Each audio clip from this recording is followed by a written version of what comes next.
is saying that we should break up Google. And like, I love her, but she's very misguided. Like, that will not make it better, it'll make it worse, because now all these smaller companies who don't have the same resources that we do will be charged with preventing the next Trump situation. It's like a small company cannot do. And it's like,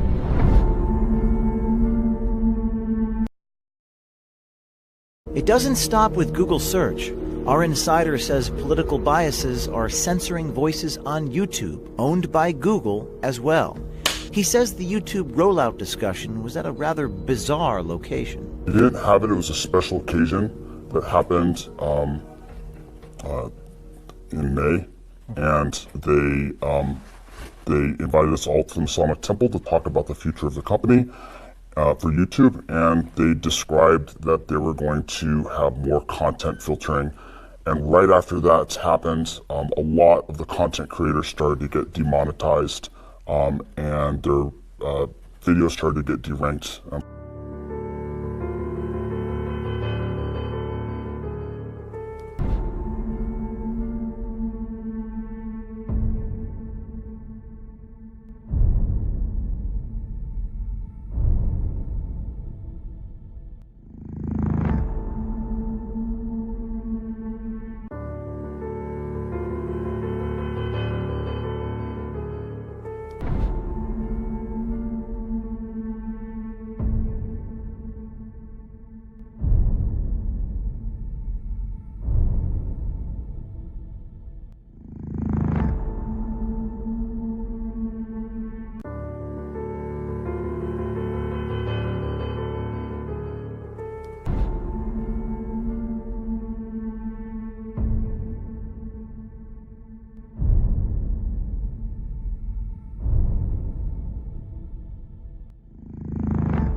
The number of people who are in full knowledge behind this manipulation, this agenda for this global Orwellian state is tiny. How tiny?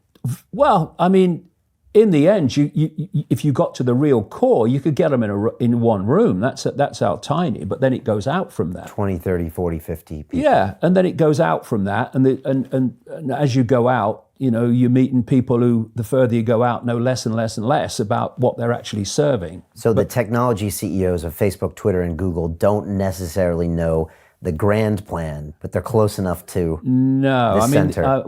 The idea that Mark Zuckerberg runs Facebook is a joke. I mean, have you seen those staring eyes in absolute terror and that bewildered face when he's being questioned on Capitol Hill? I mean, the idea he's running a company like Facebook is ridiculous. Obviously, you know, there are other forces involved here, and that's where you get your coordination from. That's why Amazon and Facebook and Google and Twitter are all, and Apple are all censoring in unison, because it's coordinated towards this goal of complete control of information. And so what you're seeing is free speech being targeted with more and more excuses to reach this situation of complete control. And this is really, really important, because the next stage to look at is this. Where does human behavior come from? It comes from human perception. If I have a certain perception of an event or a situation, I'll behave towards it in a certain way. If I have a different perception of that situation, I'll behave towards it in a different way. So from perception comes behavior. Where does perception come from? It comes from information received. Whether it's a personal experience, which is a form of information, whether it's a newspaper, Facebook post, or whatever, it's information received. Now, if you go deep in the shadows, beyond the politicians, you reach that level of this web where they understand, A, how reality works, they just don't want us to know, and B, how the mind works, how psychology works. And what we're looking at, because it's a few manipulating so many, the only way that you can achieve that is by controlling the perceptions of the many and by dividing and ruling the many as well. But you've got to control the perceptions of the many.